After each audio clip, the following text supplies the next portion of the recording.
Welcome to Stress Management Secrets for Supervisors, Part 3. This course gives you great tips to manage the unique types of stress that often come with the job of supervisor. They include disciplining employees, resisting burnout, and withstanding constant change. You'll learn strategies to maintain control head on even the toughest situations and meet challenges on with a healthy, can-do attitude. If you have an employee assistance program, be sure to contact your employee assistance professional if you have any questions about stress management after completing the course. The EAP can help you manage stress so that it doesn't endanger your health and improves your overall well-being. Tip number 7. Take a reality check to confirm that you've set realistic goals. Juggling too many responsibilities can cause intense stress. You cannot operate every day in a state of constant pressure and preserve your mental or physical health. No matter how well you multitask and organize your time, the balancing act of handling a heavy workload while facing personal stressors, such as caring for a sick child or parent or overseeing costly home repairs, can push you to your limit. You need to devise a way to reduce anxiety without sacrificing productivity. Following a goal-setting system can produce quick results. There are dozens of well-honed programs that you can use, from software that helps you budget your time to day planners that break your day into 15-minute increments. One of the easiest systems is this three-step approach. First, establish about 5 broad categories to represent the most important areas of your work and home life. Examples would include job performance, family, friends, leisure, and health. Second, within each of your 5 headings, create subheadings. Examples include subdivide family into spouse, children, and parents, subdivide job performance into sales, service, and quality control. Third, set quantifiable goals for each subgroup over a specific time frame. Then note your deadlines for achieving those goals on your calendar. Beware, keeping multiple to-do lists scattered about will make you feel buried and burdened. Maintain just one comprehensive list and update it 2 or 3 times a day. Better yet, assign a time period to each item on the list.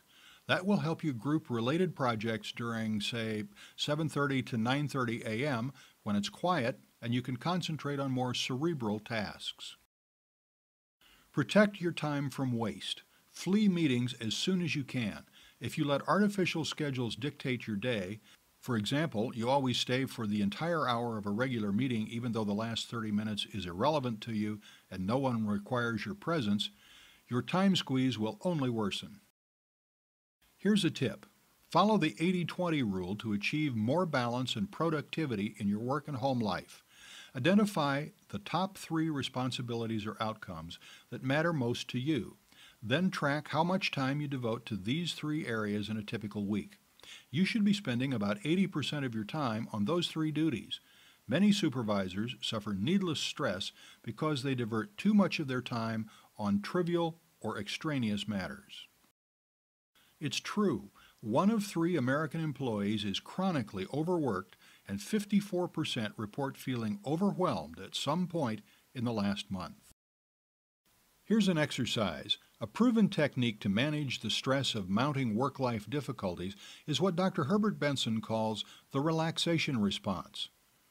Repeat an affirming word, sound, or phrase.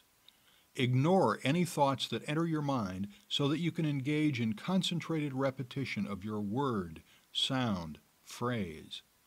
Spend 10 to 20 minutes doing this while seated comfortably in a quiet area with your eyes closed. Breathe slowly and evenly and relax all your muscles. Tip number 8. Notice early signs of burnout and take immediate steps to eliminate it. Some experts call burnout an epidemic in America because the nature of most jobs demands more time, effort, and mental focus than ever before. It clearly affects more workers than ever before, and it's one of the most common issues that employees discuss with their EA professional. The conventional wisdom is that burnout occurs to individuals because they cannot handle a hard, monotonous, or draining job. but that implies that the problem afflicts people who are somehow weak or prone to boredom.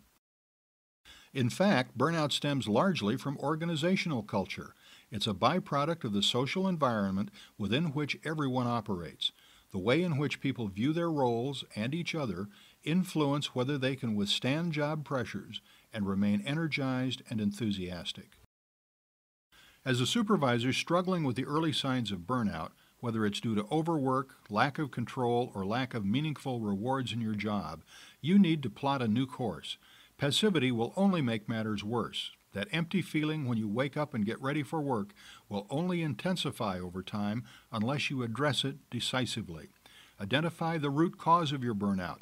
If your workaholic approach has dampened your job satisfaction, discuss with your bosses and colleagues how you can set firm boundaries. Stop bringing work home. Watch the clock and enforce reasonable hours at the office. Delegate secondary duties to free up your time. Persuade your organization to promote work-life balance. How? Present a cost-benefit analysis that shows that passionate contributors produce higher quality work while still enjoying personal lives, and that translates into lower turnover and better productivity. If your burnout stems from a lack of control over your work or your future, propose a change in your job duties. Try to carve out an opportunity to run a project, oversee a budget, or initiate employee incentive programs. An organization that encourages supervisors to suggest ideas and put them into practice can save them from feeling like lost and dispirited peons. When you experience signs of burnout, such as exhaustion, frustration, or apathy, talk it out with your boss. Come prepared with practical solutions, realigning your job duties, making staffing adjustments, etc. If a mean or difficult boss is the source of your stress, clear the air. You may need to change jobs if you can't find a way to work well together. Here's a tip. Because burnout can dull your curiosity, identify a skill or subject that interests you and enroll in a training program. Professional development workshops can expose you to new areas for growth. It can awaken your desire to learn and help you reconfigure your existing job or land a new job that you find more exciting. It's true. Physical symptoms of burnout include fatigue, panic attacks, increased drug, alcohol, or tobacco use, and either loss of appetite or weight gain due to overeating. Burnout can lead to depression and physical illness if left untreated. Here's an exercise. Answer these questions to assess whether you're experiencing warning signs of burnout. Do you dread getting up in the morning and going to work? Do you find your coworkers more annoying and/or unlikable than ever before? Do you resent people who love their work? Do you completely lack the motivation to perform quality work and/or give 100% effort? Do you find yourself unusually tired or fatigued, especially while at work? Do you find that you're growing angrier at your boss or colleagues? Do your coworkers criticize you for being too cynical or too negative? Are your relationships with friends and family outside of work more strained because of your feelings about your work? If you answered yes to 3 or more questions, you're in danger of experiencing burnout, and you need to take proactive steps to rebound before your condition worsens. Tip number 9. Take change in stride by staying positive and seeing its benefits. Supervisors rarely welcome change, especially when it takes them by surprise.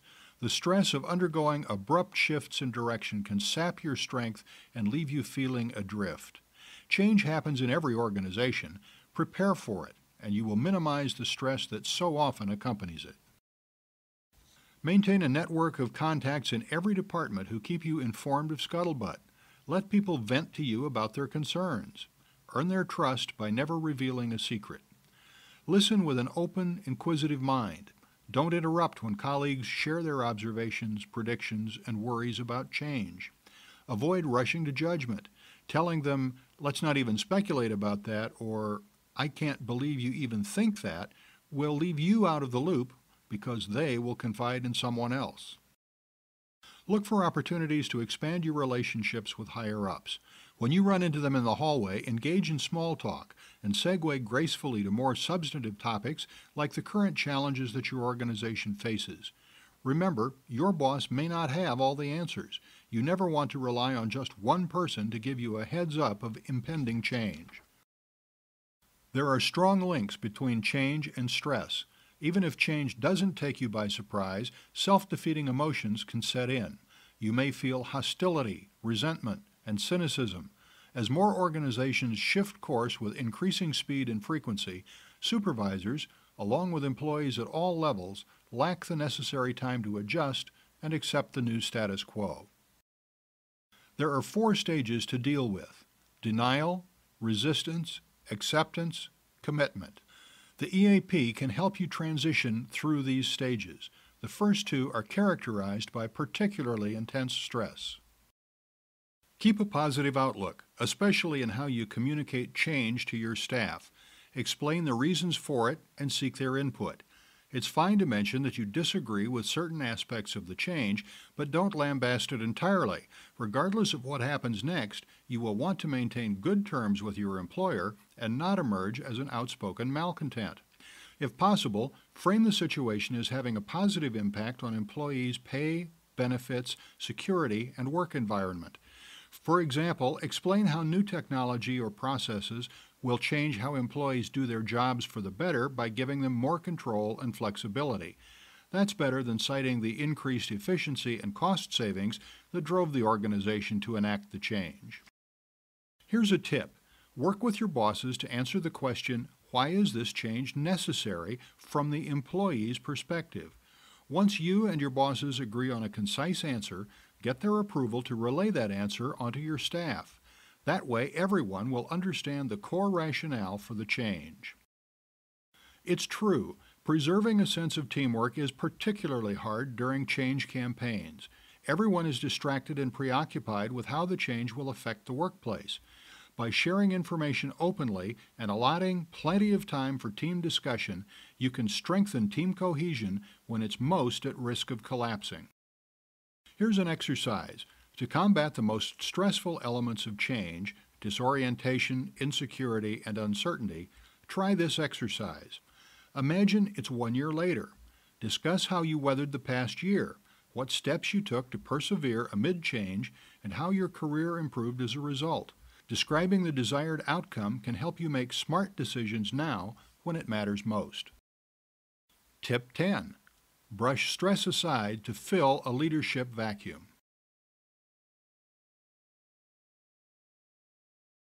Supervisors may not see themselves as leaders, but sometimes they need to step up and take charge, even if they dread it.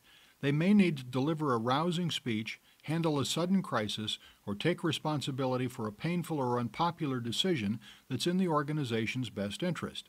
Grabbing the reins of leadership can test your mettle. If you don't, someone else will, and you will lose an opportunity for both personal growth and career advancement.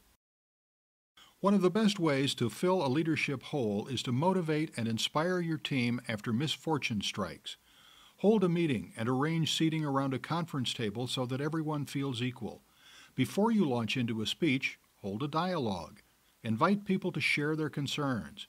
Ask lots of clarifying questions to encourage staffers to open up. Examples might include, "Can you give an example?" or "How long have you felt this way?" If an employee says something that upsets you or that you think is wrong, keep quiet. Leaders wait for the right moment to vent their frustration or correct the record rather than interrupt to defend themselves and the organization. Your stress can build if people start blaming each other or you for organizational problems. Shift the focus away from pointing fingers to healthy debate by expressing confidence in the group to work together on solutions. You might say, "I want us to draw strength from each other during this difficult time, not tear each other apart." It's normal to feel nervous in these situations. Use your body language to assert your leadership by standing or sitting up straight, no slouching, making eye contact, no looking down or away, and gesturing naturally, no fidgeting. You send a nonverbal signal that you're capable of leading the team to better days. Another opportunity to demonstrate your leadership is in a crisis. Maintain your cool and spring into action. You may feel stress inside, but no one needs to know. Treat emergency preparedness seriously so that you know what to do in a disaster. Speak in your normal voice tone and tempo. If you start sounding panicky, it can undermine your ability to mobilize people and instill confidence. Take deep, slow, even breaths to compose yourself. It's easy to get caught up in a stressful situation and become breathless and agitated. Here's a tip. The mental messages you feed yourself can either nourish your leadership or sabotage it. When anxiety threatens to strip you of your commanding take-charge attitude, create an affirming mantra such as, "I'm ready for this," or "This is my time," or "I'm a leader." It's true. There are two keys to exhibiting leadership under fire. First, communicate a simple objective or solution. Then explain in clear language, in a confident tone, exactly what each person must do to achieve the goal you've established. Stating your vision and mapping out how everyone will attain it is the essence of leadership amid adversity. Here's an exercise. Read accounts of people who demonstrate heroism.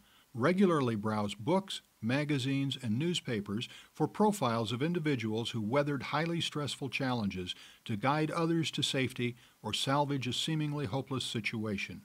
Extract lessons from each story that you can apply to your life, such as thinking ahead to anticipate a crisis and maintaining optimism and expressing faith in others to overcome hardship. Thank you for participating in this program. Be sure to contact your employee assistance professional if you have any questions about stress management after completing the course. The EA professional can help you manage stress so that it doesn't endanger your health, as well as help you improve your overall well-being.